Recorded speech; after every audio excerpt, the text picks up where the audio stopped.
great to see some familiar names and some familiar faces and some new faces. So give folks just another minute to join. And Karina just had to step away for a quick second. So she's going to do that and come on back.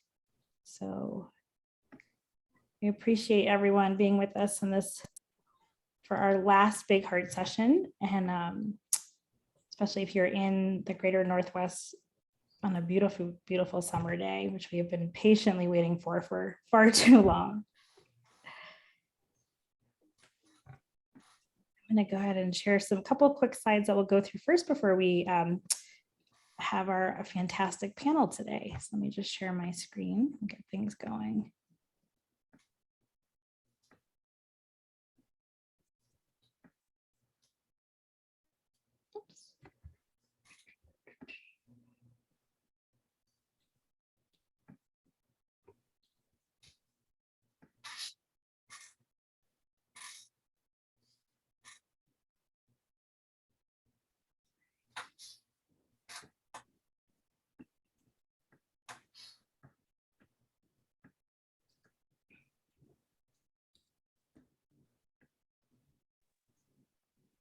Okay. All right, welcome back, Karina. Do you want to go ahead and get us started for today? Yeah, great. Thank you. Everybody, welcome to the Big Heart series. We're really excited. I think this is our fifth one, Jen, now.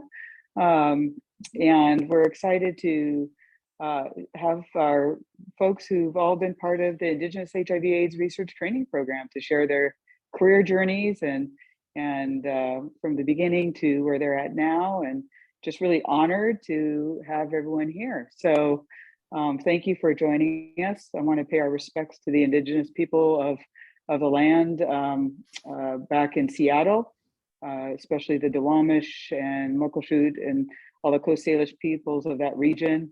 We want to extend our well wishes and acknowledgements to them, and also I'm expressing my acknowledgements. I'm in the land of the Tongva here in Southern California. So I'm glad to be joining you all today and see some of our familiar faces again. So greetings, everybody. Back to you, Jen. Yes, thanks everyone. We're super excited to be wrapping up. This is our last session in this series. And the Big Heart program, for those who are joining us for the first time, is a new program that is linked with our Center for AIDS Research. And it's really focused on scholarship and training and mentorship for Indigenous HIV researchers. So over the past 6 months or so, we've worked to create opportunities for mentorship, like we're engaging with today, connecting both undergraduate and graduate scholars that might be interested in HIV research with other researchers across the field. And in particular, we've been able to link folks to a couple of folks that are attending the annual Principles of STI and HIV Research Public Health Practice course. And so before we start with our panel, we just want to take a moment of gratitude for everyone who's joined us, both in the live sessions and those who've watched later and from afar across the country. And thank you for participating in this series. You might be hearing from us in the future to get some feedback as we start to think about year 2. We were, between our last session and this session, we were thrilled to learn that we've been funded for another year of Big Heart. So we are looking to expand some of the things that we've done this year, innovate and provide more opportunities. So if you have thoughts and feedback, we are very welcome to hear it and receive it and hopefully implement it. So stay tuned for more events after we take a little break for the summer and we kick off again in the fall. So with that, I'll turn it back over to Karina to introduce talk about our panelists for today, and then I'll let them introduce themselves in more detail.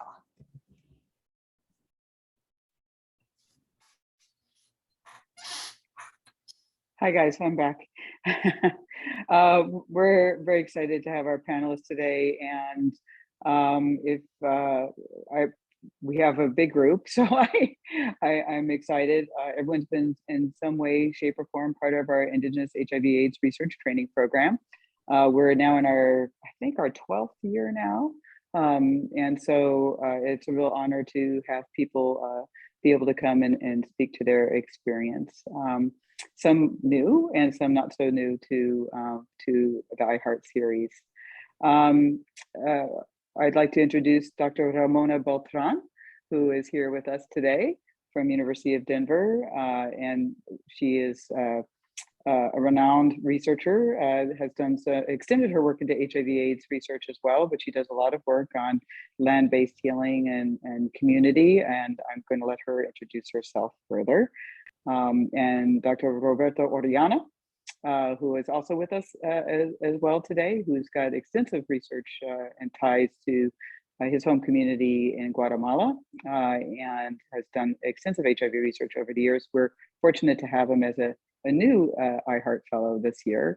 And Dr. Peter Mataira, Kia ora, Peter, who also hails from Aotearoa, but resides in Hawaii and has had a very long history of direct practice and activism with Two-Spirit and HIV/AIDS related populations in Hawaii, and also was part of our programs as well. So I'm sorry, I cannot see the list in front of me. Am I missing anybody? We got everybody. Okay. With that, I'll turn to Dr. Ramona Beltran to go ahead and to introduce herself. Thank you. Thank you, Karina. Alio senchim anyavu, inapo Ramona Beltran teteak. May the Creator bless you all. I'm Ramona Beltran. My family is Yaqui and Mexica descendants, originally from Northern Mexico on my mother's side, Anglo-European descent originally from Northern Ireland on my father's side. I grew up just with my mom on her side, and so that's really my cultural standpoint, but it's important for me as I was taught to really acknowledge all of my ancestors. And in that spirit, I also want to acknowledge the original people of the land upon which I am standing right now here in Denver, Colorado, and I give my my gratitude and my honor to the Cheyenne, Arapaho, Ute, Apache peoples, and all the original Indigenous peoples who have called Denver their home. So grateful to be here today. I don't know if, am I supposed to go into my component, or am I passing it over to Roberto or Peter to introduce themselves first? Hey, let's have you pass it over for the brief introductions, and then Ramona, if you're okay, we'll come right back to you for more extensive. Yeah. Sounds great. Great. So either Peter or Roberto, who would like to go next? Go ahead, Peter. Aloha everyone. Te mea tūtahi ka mihi atu kia koutou I te wā nei, ko hekurangi te maunga wai o Pūteawa, Ngāti Porotiwi, ho roto te waka. Te mea tūtahi, ngā mate tini aitua ka haere. Tēnā koutou katoa I te tangata whenua mō konei I Hawaii. Nō reira, ka mihi kia koutou wā. Greetings to you all. I just introduced myself briefly in my language. So I am from Aotearoa, New Zealand, born and raised, and living here in the Ahupua'a, in Kanaka Māori North Shore area of Oahu. And the Ahupua'a, or the area, is Hau'ula. I want to acknowledge that and to acknowledge the lands in which you all are beaming to us from. And I've been in Hawaii here for almost 2 decades. And wonderful to meet you, and it's an honor and a privilege to be here. So kia ora. So Roberto.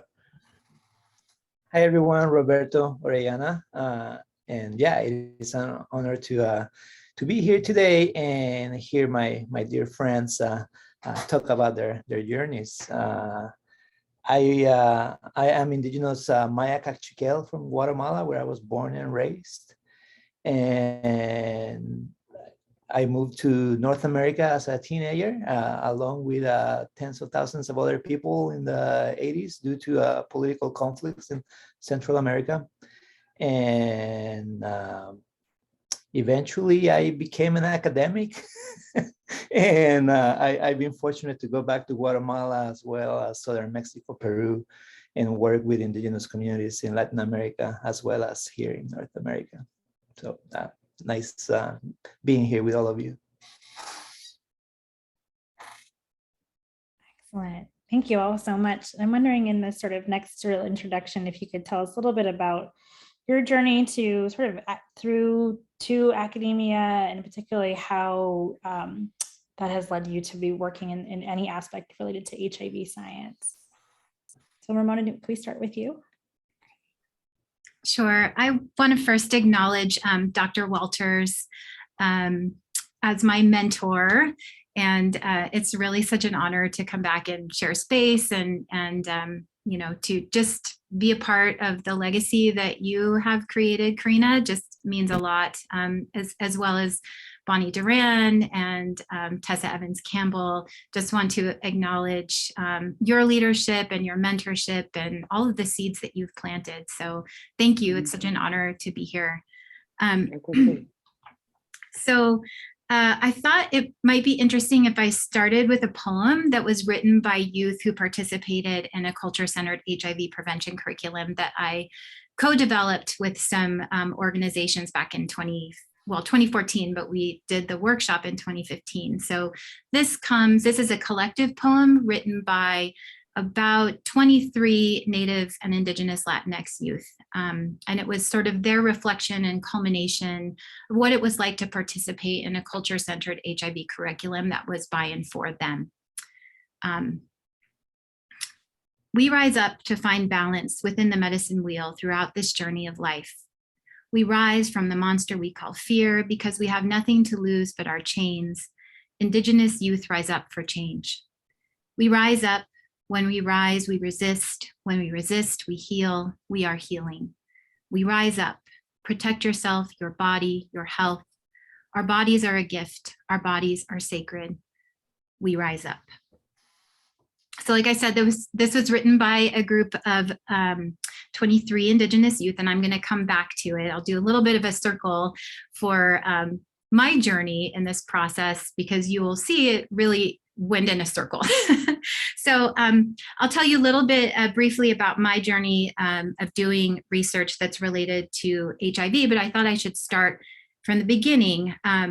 So I began with a focus on the intersections between embodiment, historical trauma, and relationship to land as social determinants of health. I continue to focus on chronic preventable diseases in Indigenous and Indigenous Latinx community. Primarily, I was motivated to explore these issues because I had lived them. I saw my family struggling with diabetes, cardiovascular disease, and all kinds of trauma-related illnesses. I also saw that the services for people in my community were not really making an impact, right? Especially healthcare, was dominated by Western individual behavioral approaches to disease management. And we all know, I think we all know at this point that that doesn't really work for us. And back then when I was, working in the field and, preparing to get my master's degree, culturally competent work was mostly additive. I think Dr. Walters calls it add culture and stir. So it would be these evidence-based practices, and they would, add maybe some cultural components, language or traditions, and then, adapt that to say that that was the culturally competent way to work with communities. And, we also have learned that that doesn't really work. So that's really how I decided to pursue my MSW and then later my PhD, because I really wanted to contribute to research that would center us, right? So it wouldn't be an evidence-based practice centering other people and adding our culture or language in, but I wanted to be a part of what it meant to develop those practices that would really be emanating from us. And specifically that would also consider our strengths and solutions, and particularly those that are a part of our cultural ways of being and doing. So my doctoral work explored how tribal communities experience the relationship between health and land. And what I found is that there was this coexistence between trauma and resilience, right? That sometimes would lead to ambivalence because those things happen at the same time and can create this dissonance. On the one hand, we're really aware of and sometimes really deeply feeling the colonization. On the other hand, we are also so deeply aware of our strengths and our culture and our traditions.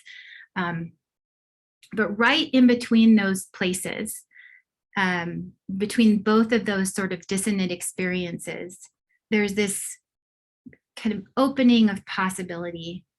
At least this is what we have found, and that it was the ways that community is learning, is relearning in some cases, and adapting old cultural traditions around things like food, movement, community cohesion, relationships to land, relationship to land being a part of all of those things.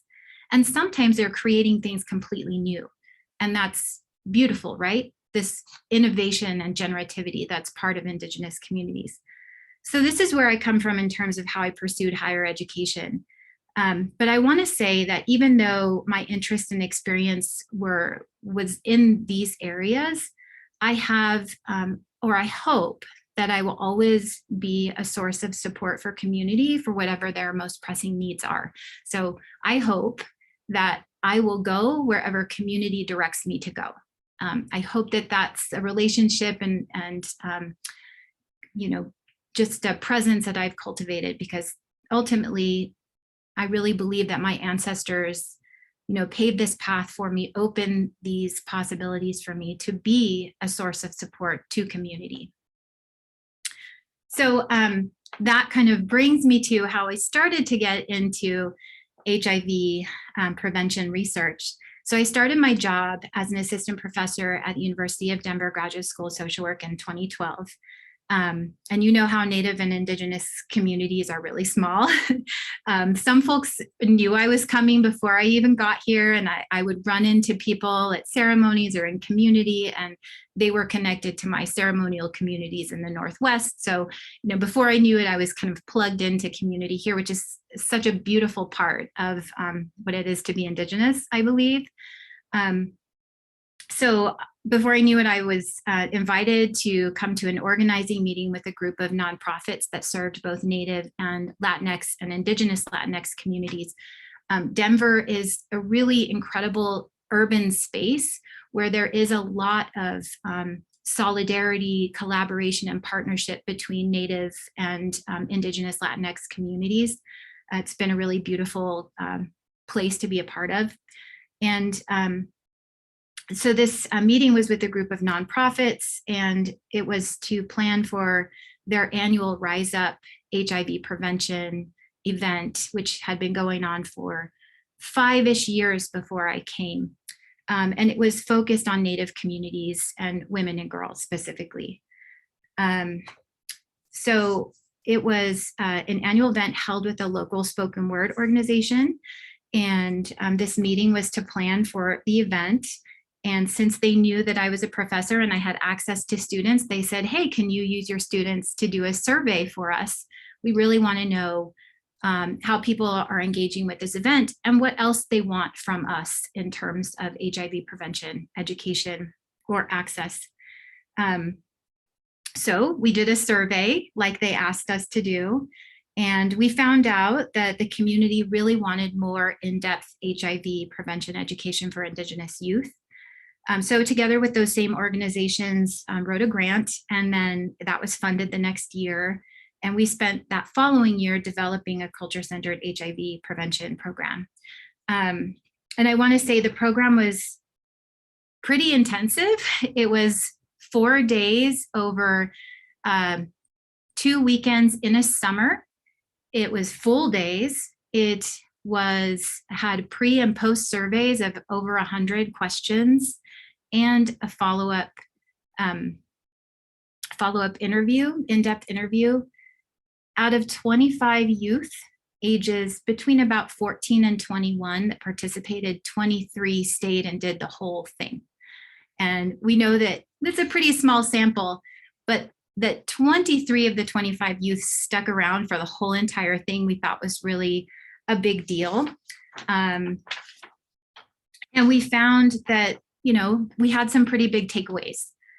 The first was that relationship and representation matter. We know this, right? In the rest of our research, we find this over and over again. But it was so beautiful to hear from youth, right, who didn't really necessarily come from research or participate in research very much before.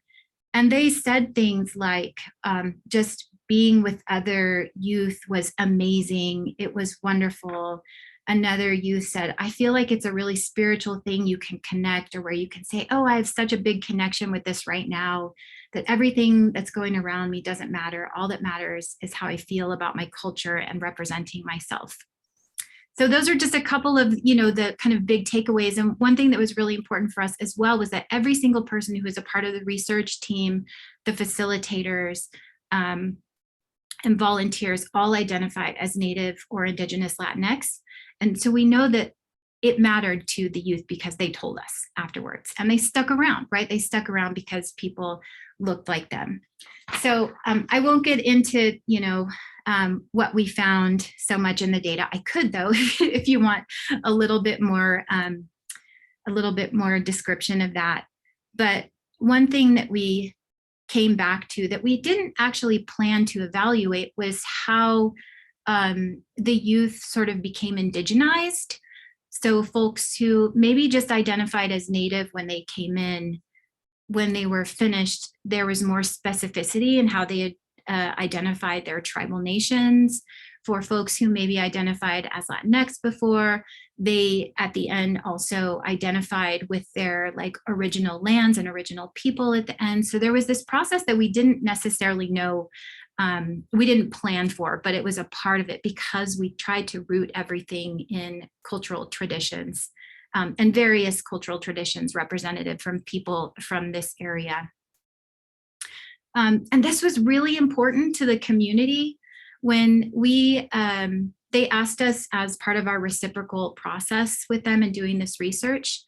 I see a question from Delia. How long was the work with the youth? Oh, the workshop itself was just 4 full days over 2 weekends in the summer.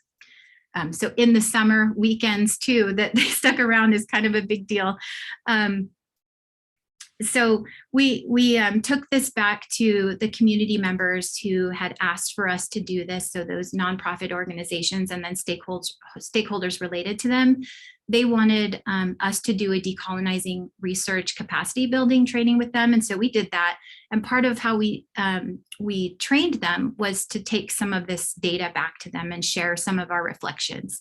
They were so excited about the ways that identity rose to this really salient kind of outcome, even though we hadn't necessarily planned to measure it. We really wanted to know their HIV knowledge and behaviors. But they thought that was the most important finding.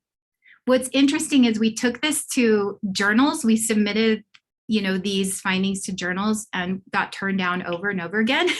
But the community said, this is our pot of gold here. This is where we want to pursue and follow. And so moving into the next sort of step in my journey was, okay, we really want to follow this, this idea that culture is protective, that culture is, and cultural identity actually leads to some of these other improved outcomes and knowledge. And so that's when I applied for the Indigenous HIV/AIDS research training program.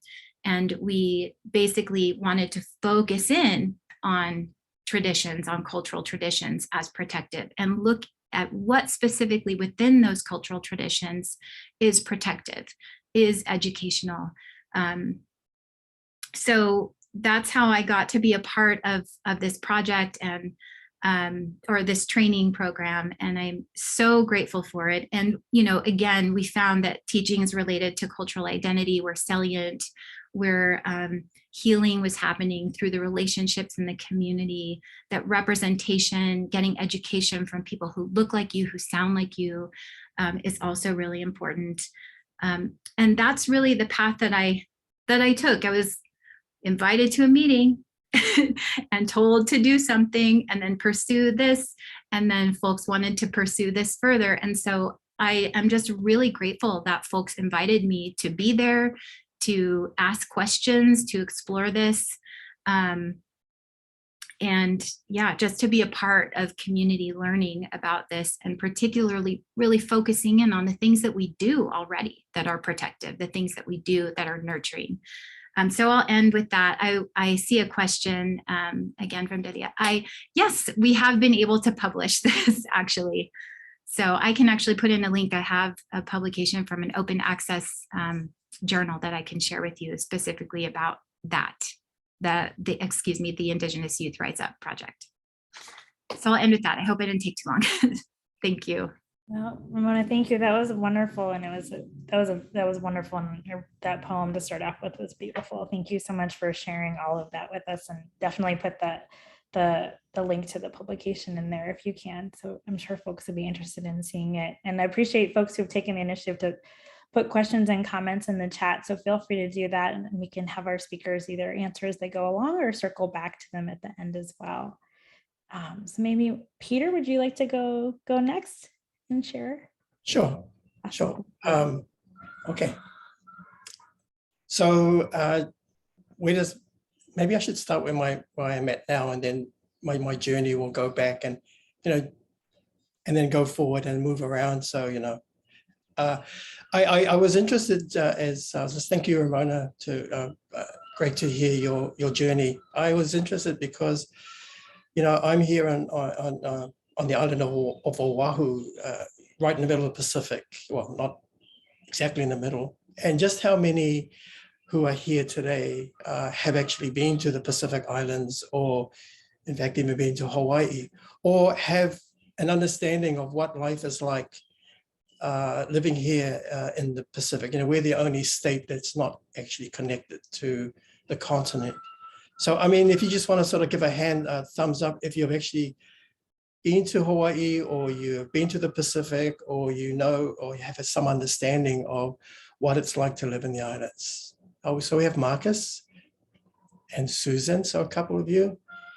Great. And because part of telling a story is to sort of, and you too, Jan, I see, is to tell it within a context. And if there's one thing that's really important to know about working with Pacific Island, Native Hawaiian and Pacific Island people, is context matters. And importantly, also culture matters. I live in a community where every day is cultural practice. So we don't know how to define it in some ways. You may hear very shortly a lot of roosters going sort of crazy because people here have animals that, they food, right? So my journey, so I'm currently an associate professor at Hawaii Pacific University, and I just want to sort of acknowledge IHART and Karina as well. I mean, it's been a real interesting journey for me, just being involved in this. Being from Aotearoa and then coming to the US, we have a very different understanding, I guess, of things like research. We see things very differently. So as an associate professor in social work, I teach mainly around communities and engaging communities. I write a lot about that, and particularly around working in Native and Indigenous communities, sort of things like positionality and guesthood, and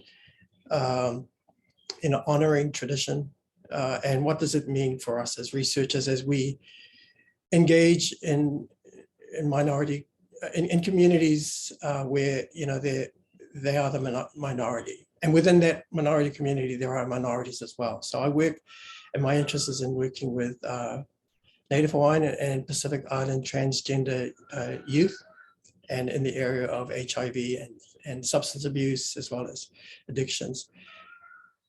We don't, our population is very small compared to the US, obviously. So, but the seriousness of issues around health and well-being amongst Native Hawaiians and Pacific Islanders is very serious here. We have a lot of issues to contend with.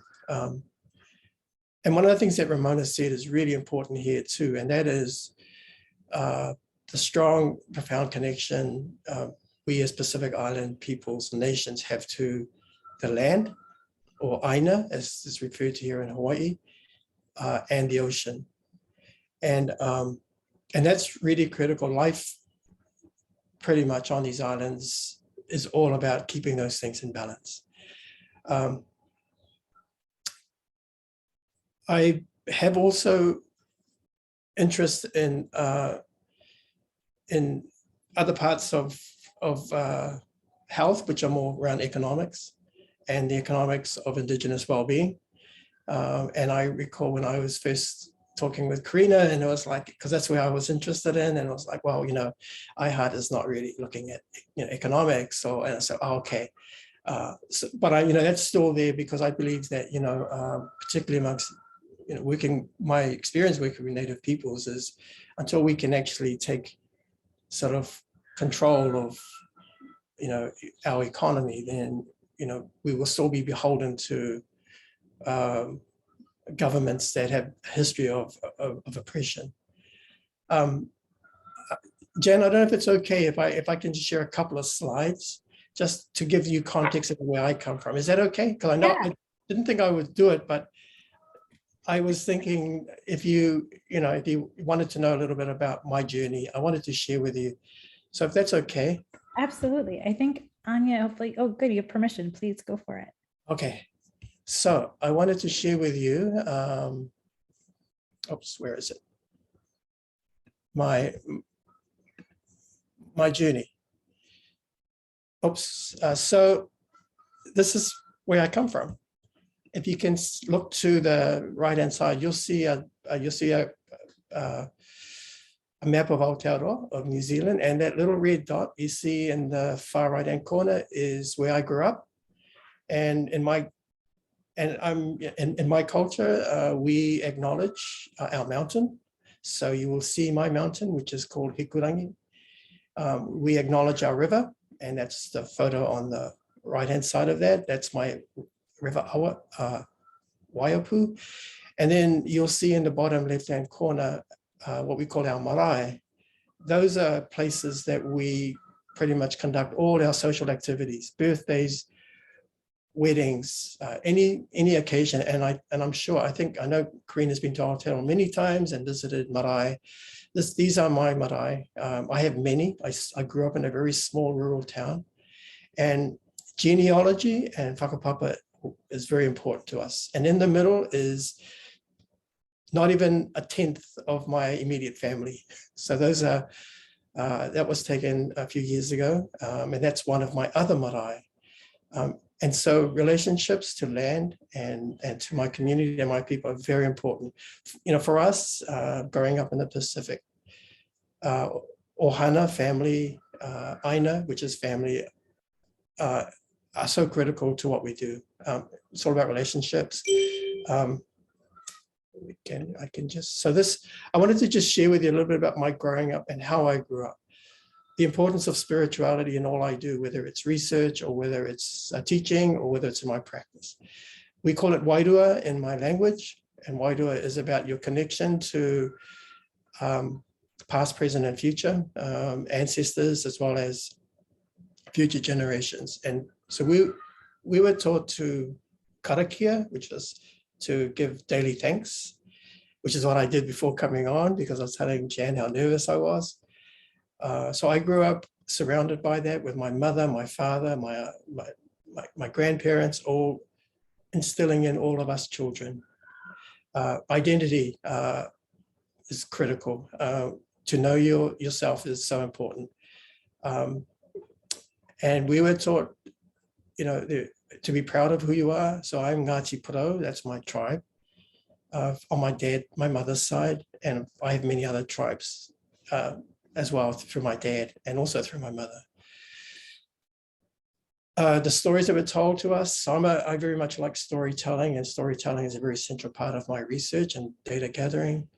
So we're told many stories of our ancestors, about their character. I grew up in a community where many of my marae, those houses, are named after our women, our wahine. So I grew up in a very sort of matriarchal tribe. My mother's marae is Tautahi, and her sister was, the house was named after her, and her sister's name is Hine Tāpura, another female chieftainess. So we were taught those stories growing up from 2-3 years old. To care for the land and mountains, the oceans and the rivers was instilled in us as well. To appreciate my culture, the songs, the dances. And the Treaty of Waitangi is an important legal standing of Maori. It obligates our New Zealand government, which we call the Crown, to enact into law all those principles within the treaty that protect and preserve Maori culture and Maori resources, to the point where a lot of the government legislation now requires commitments and duties towards honoring the treaty. You'll see on your right-hand side what we call po, which are carved figurines of carved ancestors. And you will notice on their faces what we call Mataira, which is the moko, tā moko, which is carved fully on men's faces, and on our women, they have kauai on the jaw. Those tell our stories. So that's how data is collected in our olden days, in the times of my ancestors. This is how you collected sort of your profile, family profile. Right-hand side of the face is to honor our wahine woman, your mother's side, and left is your father's side. Some people have commented to me, "Oh, that's that's your profile," and yeah, it's kind of like Facebook back in centuries ago for us. A couple more. So this is sort of an idea of Polynesia. We believe we're the greatest and biggest continent on Earth.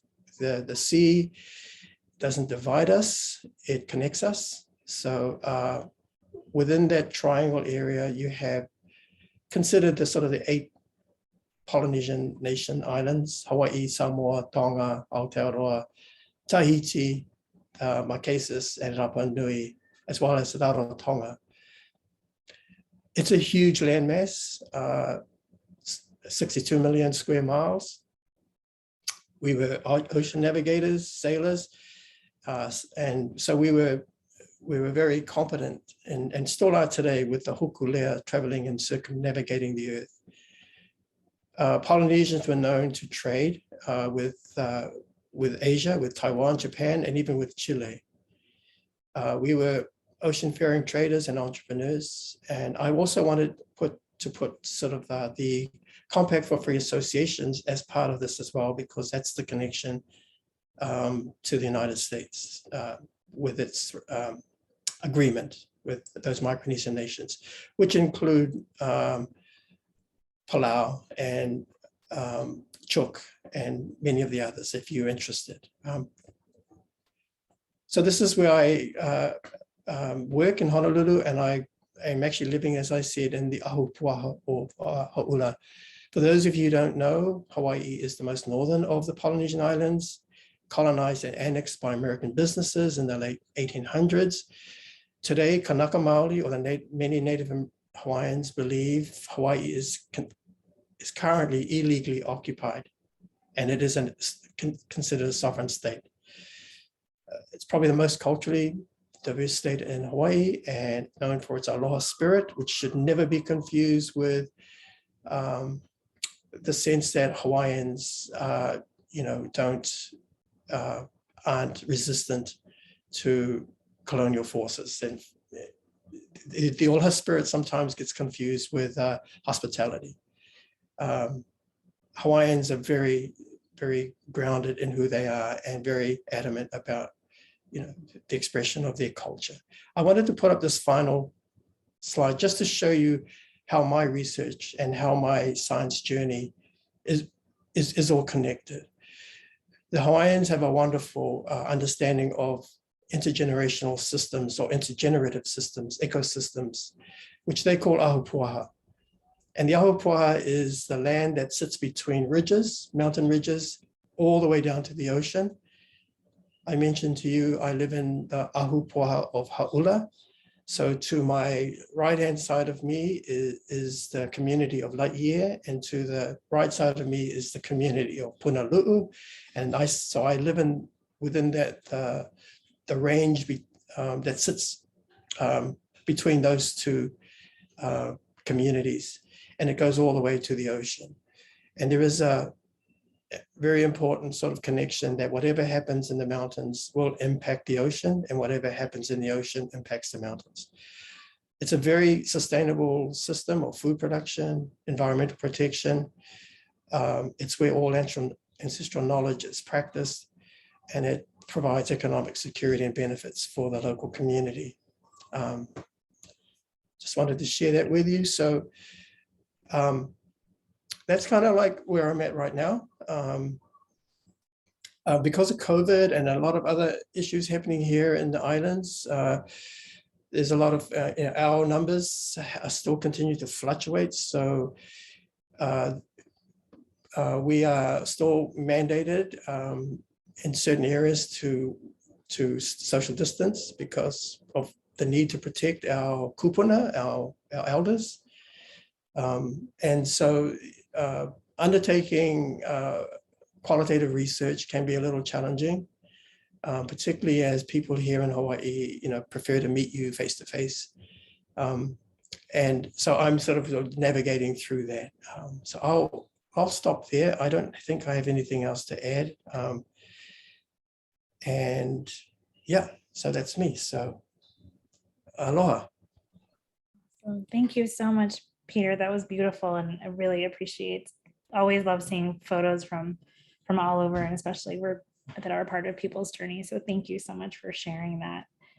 I say if folks have questions for Peter as we go, feel free to drop them in the chat. We can all chat after we hear from our final panelist, Roberto. So Roberto, take it away. Thank you. Yeah, thanks, Peter and Ramona. Very inspiring. So as I was reflecting on what to share, I realized in regards to HIV related research and work that I have spent more than half of my life working in HIV related stuff. So as I was sharing, right, I left Guatemala as a teenager, and I found myself in Seattle in the early 90s. And I had long hair, which I still do, and a goatee, and Nirvana was happening. So, all of us, I came to Seattle grunge already, right? So I was like, okay, so I fit in well. But that's besides the point. Point is, early 90s, Seattle, I started working for the Downtown Emergency Service Center, DESC, as a street outreach worker working with homeless people. And I work in a homeless shelter. And again, right, this is early 90s, ACTs had been in the, available just for a few years. And so in the homeless shelter, we were seeing people coming very sick, right? Because there was not also widely available testing at the time, right? So by the time people were detected with HIV, they had advanced disease. And that was my introduction to AIDS at the time, right? Early in the 90s, with homeless individuals in Seattle. Again, this is the early 90s. It's still seen mostly as a gay issue, but a lot of the people that we were seeing were not gay. Some were Black women, Latino men, people who use drugs, and that was that. And then what was happening in Africa at the time as well, right? So in my as a young person, me and my peers were like, well, this thing, there's something to it that is beyond an issue that only affects gay men, right? And if it does in the US, why, right? Why should it affect also people in Southern Africa, right? So there was some social and structural factor that is attached to this virus, right? That attacks certain groups of people. But it was early in the pandemic of HIV. Eventually, with the years, we got some grants to fund housing. So we got the first building to house people living with HIV in Seattle. This is in downtown Seattle, again in the early 90s. And so my introduction to HIV was through direct services with people living with HIV, as well as people with mental illness. So it wasn't, my work was not just HIV, it just happened that we work with that population. Eventually, I made it to, I'm jumping a few years, to grad school, where I got a fellowship to be part of a brand new RCT doing HIV prevention with gay, bisexual, and MSM in Seattle. This was a bilingual Spanish-English RCT at UW. And I had the chance to really learn the science of HIV in RCTs, right? Eventually, I moved to New York for my PhD and continued to be part of other RCTs for HIV behavioral interventions. And I'm sharing these two last things because I learned the science of HIV and RCT. So I learned through my training at UW and Columbia University, the Western science of HIV. Right? And I worked through it for a long time. Eventually, in the middle of my studies, I got a fellowship to go to Peru and to work in a national HIV surveillance system in Peru. As a fellow, right? So I just joined a team that was already doing that stuff. And we found ourselves working in the town of Iquitos, which is in the Amazon. And while there, right, we saw, anyway, in Iquitos, in this Amazonian town, HIV and STIs were the highest after the capital of Lima. And because Iquitos is like, if you think of Tijuana, right? It's just a lot of things happening. It's a border town, frontier town, 24/7. And so there's a lot of stuff happening. But I'll see indigenous people, Amazonian people coming to this town to sell stuff, to buy stuff and go back to their communities. And we ask, if we know that HIV and STIs are high in this town, do we know how it's impacting indigenous communities deep in the jungle? And at the time, there was no answer, right? Because primarily there was no funding to do that work in Peru.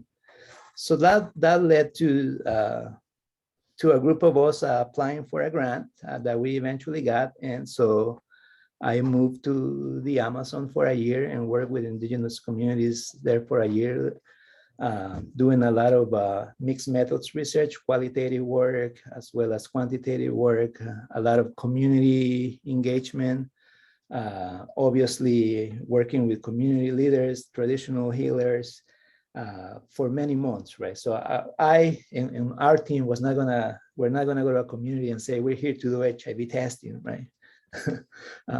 So we had to work for many weeks, working with the community, getting to know each other, earning the trust of each other. And those who invited us back, we went back and then we did HIV and STI testing and provided treatment for those who needed, etc. And so that work ended. I came back to the US, but fortunately at the time, most of my partners are Peruvians and they continue to be engaged in public health and HIV prevention. And a lot of the work has continued now in those indigenous communities in the Amazon. And then through the years, with support from a couple of fellowships from Erie, from not for IHART, but iSmart, I was able to also get some support to go back, do some work with indigenous MSM and the Peruvian Amazon.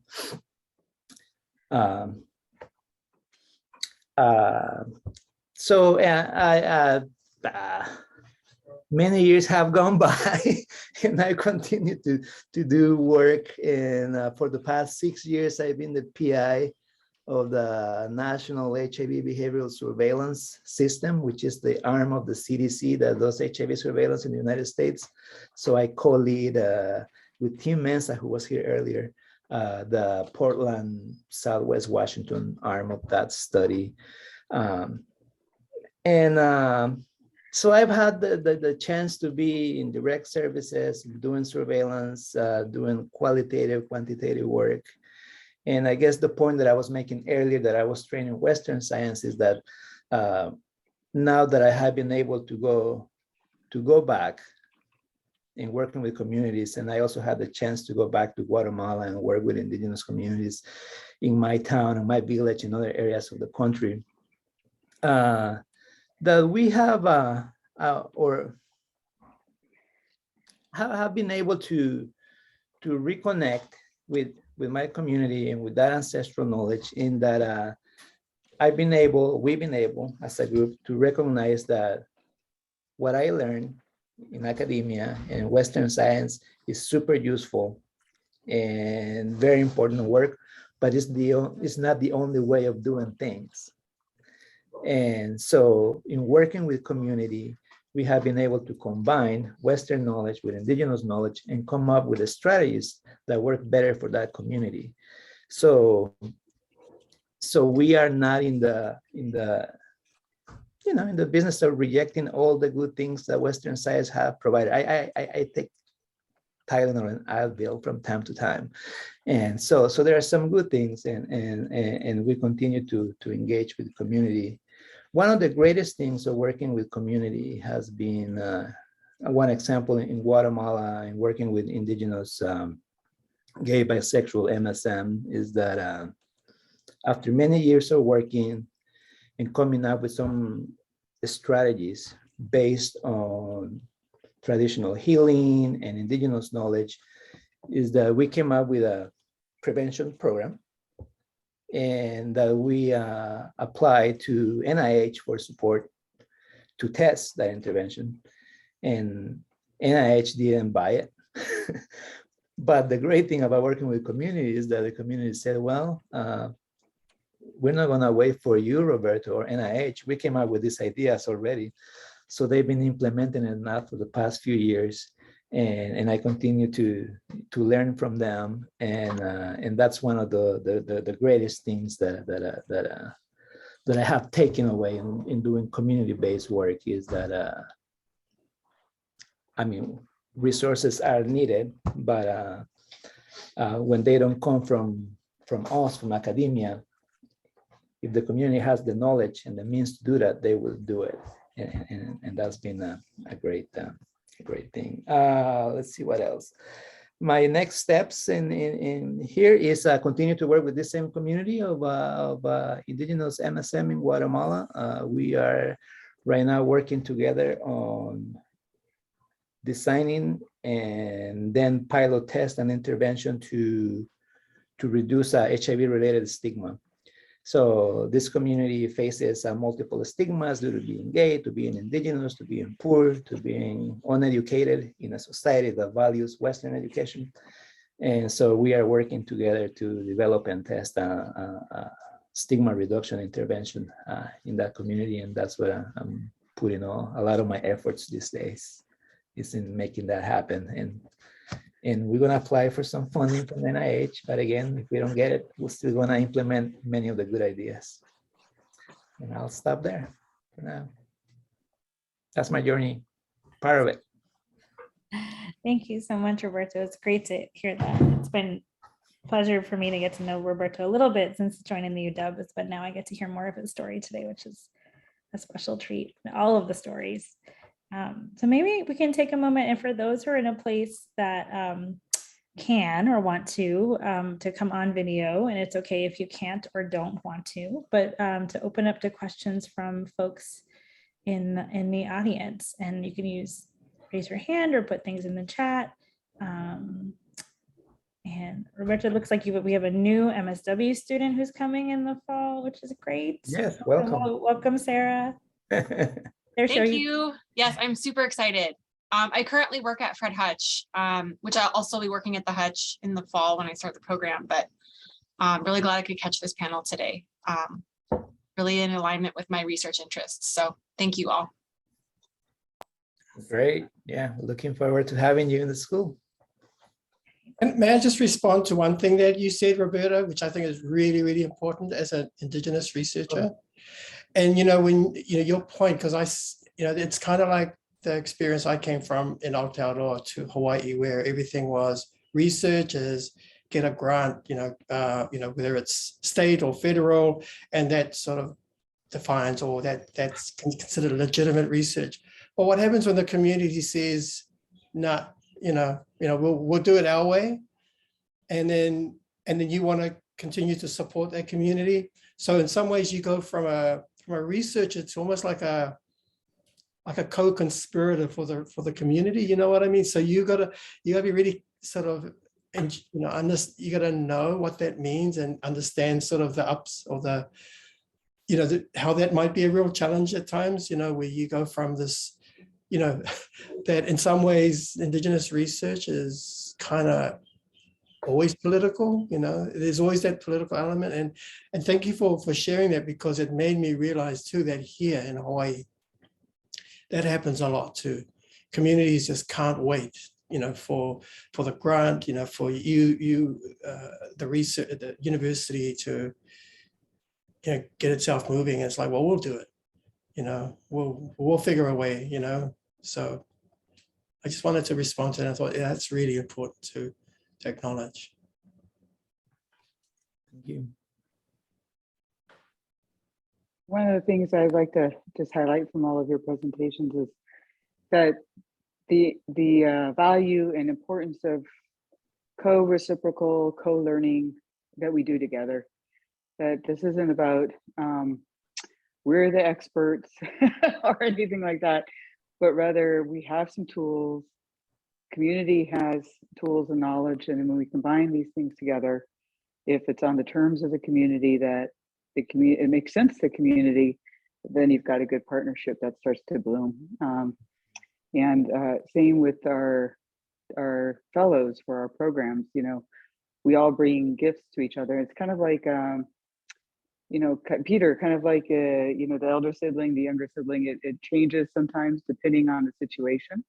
And same here. So I think as Indigenous researchers, we really value the knowledge of our elders and the wisdom of our ancestors, and hope to bring that to the forefront in the work that we do. And I heard that from every presentation here.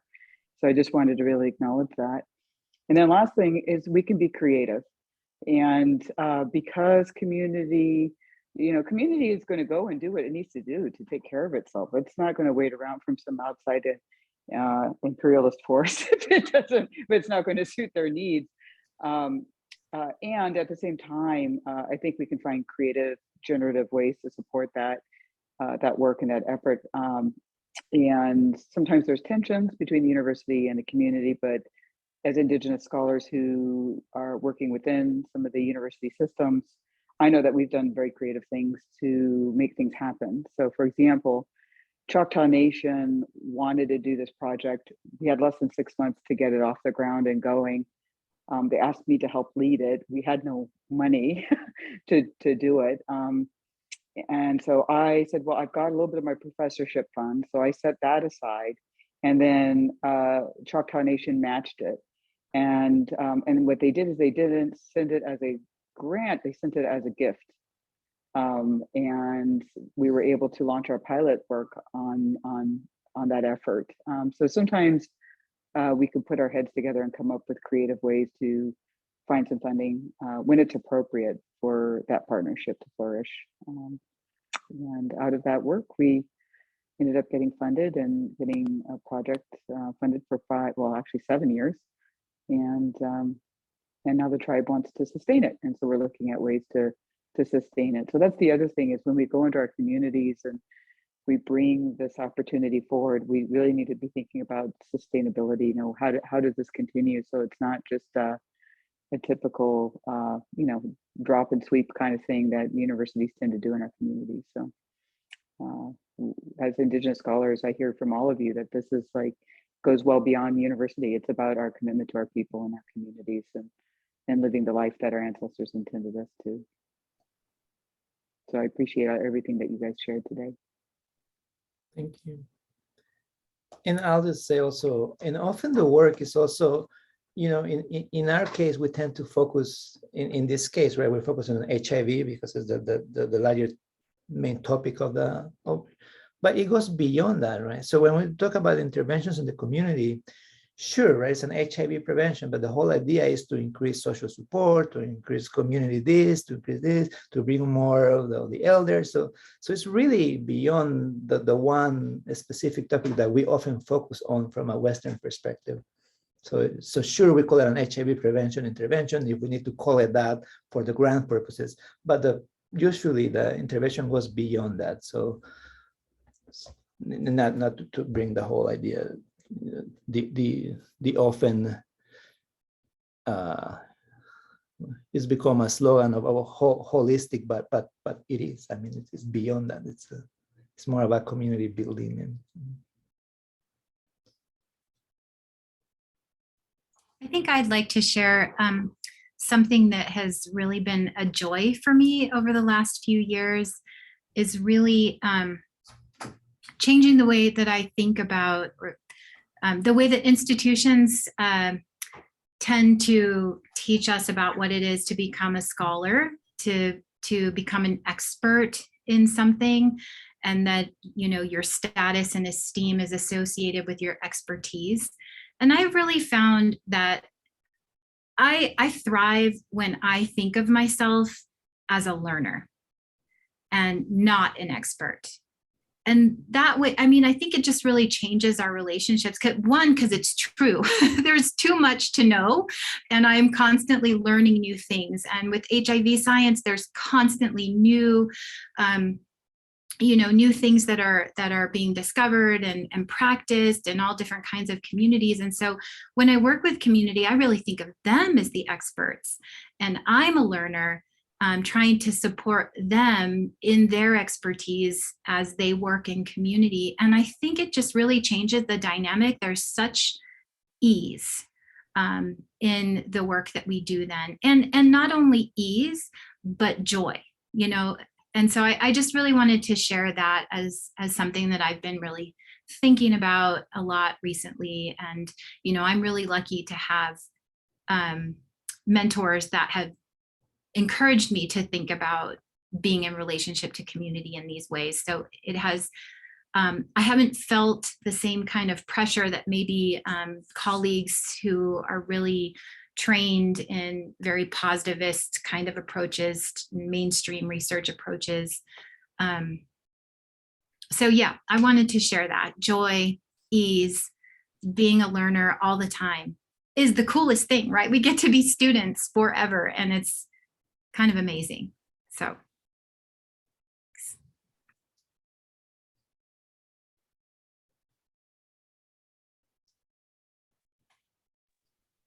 Thank you, Ramona, for that.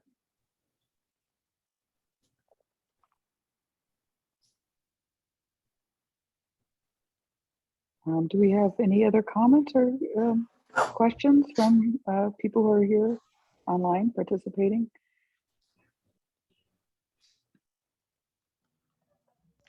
Hi, Peter.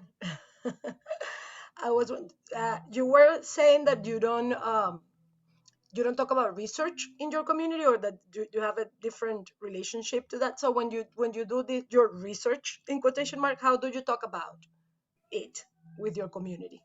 Oh, hey, that's a really good question, because that kind of ties into the whole idea of the narrative, right?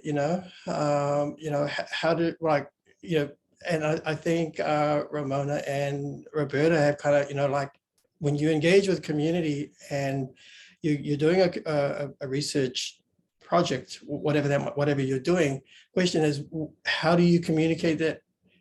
Do they really understand what you mean by research? Are we making it very clear to them what is their understanding of research? What is research to them?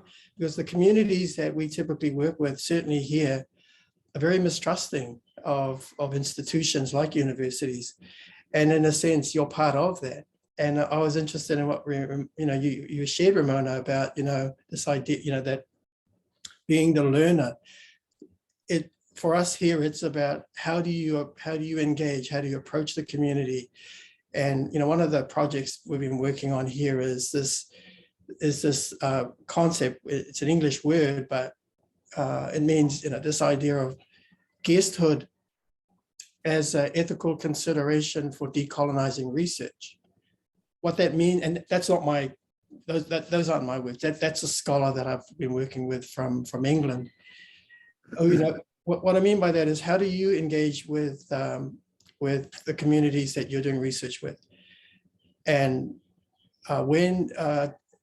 and I'm happy to send the article to you and to distribute. It's written by Dr. Graham Harvey, who visited my community as a white Englishman coming to the rural East Coast. You saw where I live, who's never experienced that before, to do some work around his, and I met him and I told him, you know, good luck, right? You know, you're gonna, you know, I'm not gonna sort of give you some pointers on how you engage with my community. You're gonna go in there, and he went in there pretty much the first day. As an example, his first day, when I introduced him to my community, we had a welcome for him, and then I took him out to one of the homesteads where some locals were living, and that just happened to be the day that they were actually going to get meat, right? And he's a vegan, right? He's staunch vegan, and so my at that time, my sister's boyfriend invited him to come with him to go, just them two. Unbeknownst to Dr. Harvey, they were going to kill a cow, pretty much shoot the cow, and of course for a vegan to never see that before, it was horrifying. And you know, he never said anything to me, and then a year later he wrote an article, and just profoundly impacted by that they didn't really care he was a vegan. He said, "You're here, this is what we do, this is our tradition." And he wrote that article about how he felt converted from an outsider to an insider, that the welcome and the fact that nobody prepped him, and it rewired his whole thinking about how to be a researcher, right? And he stayed for 3 weeks, and he's been back several times.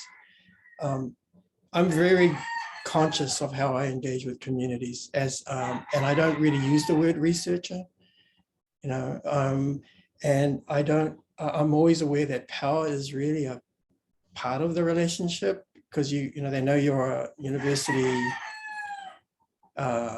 professor or a researcher, so automatically the community or the people you're with have expectations.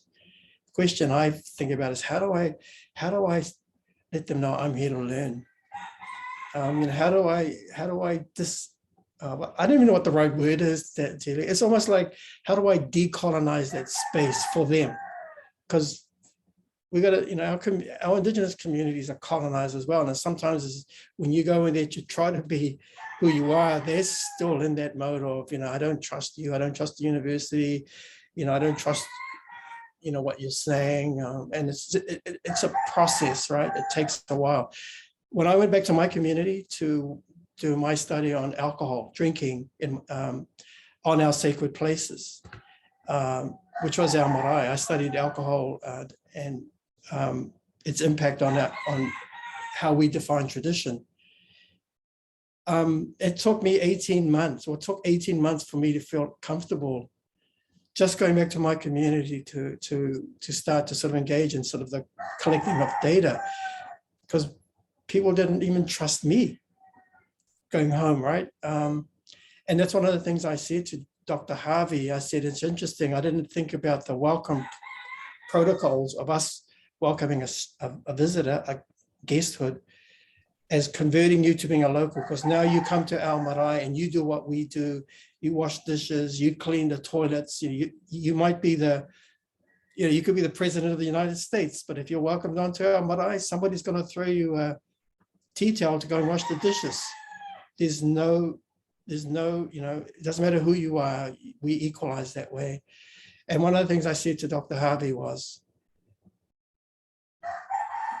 when I go home, they're reconverting me. I'm Ngāti Pro, that's my tribe. But when I go home, I have to be welcomed as well. And it's more difficult for me as a Māori going home to Ruatoria to do research than it is for a non-Māori to go home, to go to my community, because you know, they what they interrogate you. I mean, even more so, you feel kind of like, you know, you've got to step up. And I get that. And I like that. I like being held accountable, because that accountability for us as Indigenous researchers isn't just when the grant's finished or when you publish or when you disseminate the findings. It's for life, right? It's like I go home and, you know, I'm accountable. So I hope that helps, Julia. And yeah. Yeah, thank you so much. You remind me of, you know, when researchers go to other places, and like the first image that came to me is like you spend a lot of money in those fancy hotels, right? And it's like everything is set up for you, and you are working with the community to learn from them. That had been like something that happened traditionally. So that's something to think about as we engage in research like this, even when it is not with Indigenous community, like for anything that we do to work with the community in different kind of communities. It's like that thing of being humble, right? And being really part of things and not seeing from outside. Yeah, it was, thank you so much. Yeah, thank you for that, Delia, too. That humility is really important. And also the aunties and uncles know how to find us. So the reality is, unlike outsiders coming into communities, we have another layer of accountability that goes to family and ancestors and stuff that I think, Peter, you really kind of articulated really well, that we like that. That's good. And sometimes it's hard because sometimes our communities also are still, you know, battling through their own practices with colonial encounters, and so that justifiable mistrust arises, and sometimes we have to get a little bit of extra thick skin to get through that, and